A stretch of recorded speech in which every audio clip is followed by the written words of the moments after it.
The relationship I will have the longest and most important one in my life is with myself. Every other relationship comes and goes.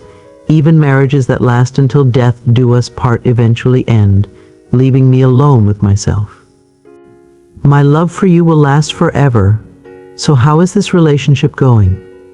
Do I want to get up in the morning? Isn't it great to be here?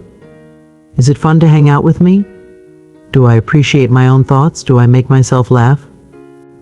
Do I appreciate my body? Is it enough for me to be alone? How can I have a good relationship with someone else if I don't have a good relationship with myself?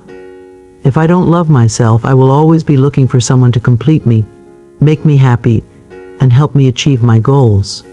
Being needy is the most effective way to attract a failed relationship. According to author Wayne Dyer, any relationship where two people become one results in two half people. Expecting the other person to fix your life or be your better half sets you up for failure before you even enter the relationship. You should be completely satisfied with yourself before entering a relationship. Furthermore, if you are in a relationship with someone who does not love themselves, you will never be good enough for someone who is insecure, frustrated, jealous, self-loathing, or resentful. And too often, we exhaust ourselves trying to be good enough for partners who have no idea how to accept our love because they don't love themselves. What we attract always reflects the qualities or beliefs we hold about ourselves and our relationships. What others think of us reflects their own limited view of life. We need to understand that life has always loved us unconditionally. People who are envious are extremely insecure. They have no regard for themselves, and they have no belief in their own worth. Jealousy essentially says, I'm not good enough, I'm not worthy of love, so I'm sure my partner will cheat on me or leave me for someone else. This incites rage and blame. Staying with a jealous person implies that you do not deserve a loving relationship. It's frequently the same with spousal abusers. They either grow up in a family where abuse is normal and simply continue the family pattern, or they don't, alternatively blaming the world and their partners for their own lack of self-esteem. Abusers will never stop abusing unless they receive therapy. Abusers are almost always accompanied by a parent they are deeply resentful of. Forgiveness is a critical issue for them. They must be aware of their patterns and willing to change. All of my relationships are influenced by the relationships I had with my parents. I was astounded when I first learned of this years ago. I attended Sandra's loving relationship workshop expecting to learn how to attract a loving relationship. I was shocked to learn that we would be working on our relationships with our parents. However, by the end of the workshop, I realized that the reason I had so many problems in my personal relationships was due to the very difficult childhood I had. The abuses my mother and I had endured, the abandonment and lovelessness of my childhood, all of which had transferred into my current relationships. It's no surprise that I attracted abusive men. It's no surprise they always abandoned me. It's no surprise that I have always felt unloved and unwanted. It's no surprise that I always seemed to have bosses who terrified me. I was simply putting into practice what I had learned as a child. That was a crucial workshop for me. I let go of a lot of resentment and learned to work on forgiveness. My relationship with myself improved dramatically, and I never again attracted an abusive man.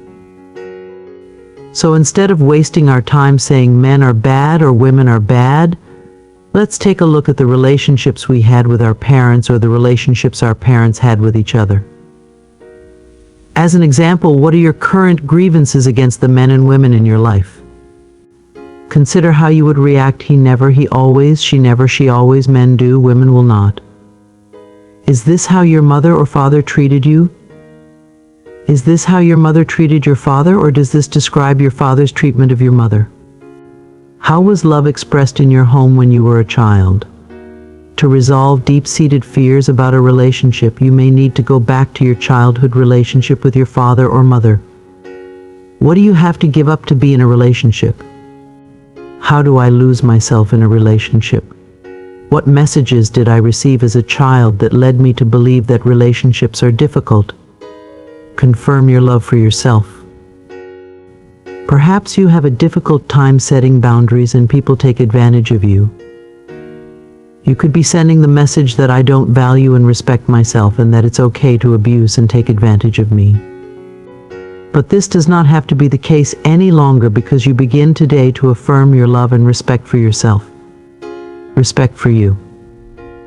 Look in the mirror often and tell yourself, I love you, as simple as it appears. This is a very powerful healing affirmation. Your relationships will begin to reflect this love and respect as you grow in self-love. You might want to think about joining a support group like Codependence Anonymous or Al-Anon. These are wonderful groups that will help you establish boundaries in your relationships and reconnect with your inner self-love and respect. Look in your phone book for a group near you. I believe that we all have comfort zones in our interpersonal relationships. These comfort zones develop when we are very young.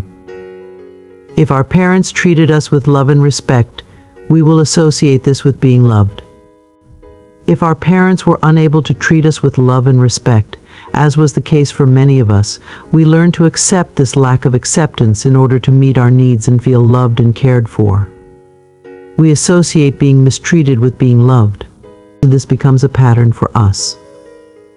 As a pattern develops in childhood, it becomes the pattern we use unconsciously in all of our relationships. There is no gender bias in the belief pattern that being treated badly equals love. This type of dysfunctional pattern, I believe, is more prevalent in women because women are culturally encouraged to express vulnerability. They are more willing to admit when their lives aren't working. However, this is changing as more men become willing to reconnect with their vulnerability. Robin Norwood's Women Who Love Too Much is an excellent relationship book. I also recommend Barbara DeAngelis's audio cassette album, Making Relationships Work. I open my heart to love, and I am safe is an affirmation for all of us. We do all of our important work on ourselves. Wanting your mate to change is a subtle form of manipulation, a desire to have power over him or her, and it may even be self-righteousness, because it implies that you are superior to him or her. Allow your life partners to be who they want to be, and encourage their self-exploration, self-discovery, self-love, self-acceptance, and self-worth. If you are looking for a mate, I recommend making a list of all the qualities you want this person to have. Don't limit yourself to tall, dark, and handsome, or cute, blonde, and pretty. Make a list of all the qualities you desire. Then go over this list and see how many of these characteristics you have. Are you willing to invest in developing the ones you don't have? Then ask yourself what it is within you that is denying or delaying this person's attraction to you. Are you willing to change your mind? Is there a part of you that still thinks you're unlovable or unworthy of love? Is there a habit or belief that keeps love at bay? Is there a part of you that says, I never want this, I won't fall in love because I don't want a marriage like my parents? Perhaps you are feeling isolated. It is difficult to feel connected to others when we are mostly disconnected from ourselves. In this case, you should devote some quality time to yourself right now. Make yourself your best friend. Rediscover what brings you joy, what you enjoy doing, and pamper and spoil yourself. We frequently look to others to make us feel loved and connected, when all they can do is reflect our own relationship with ourselves. What do you believe you are entitled to in an intimate relationship? When we come from a place of feeling undeserving, how can we ever get what we truly desire? It usually indicates that our belief system supports not deserving. Is this what you truly believe about yourself, that you can't have what you truly desire? This particular mental pattern does not have to be true for you. You can start making a change right now. Make a list of things you believe about men, women, love, marriage, commitment, fidelity, trust, and children. These lists will reveal any negative beliefs that need to be changed. Some of the messages hidden in your consciousness may surprise you. Clean them out, and you might be surprised at how different your next relationship will be. It's worth noting that most psychics report that the majority of their clients ask at least one of three questions. How can I find a partner? How can I end a relationship? How can I increase my finances? If you are in a relationship that you want to get out of, use that all-powerful tool, blessing with love. Affirm, I bless you with love and I release you. You are free and I am free. This should be done frequently. Then be very clear about what you do want in a relationship. Make a list if necessary. Meanwhile, work on loving yourself constantly and love and accept the other person completely as they are.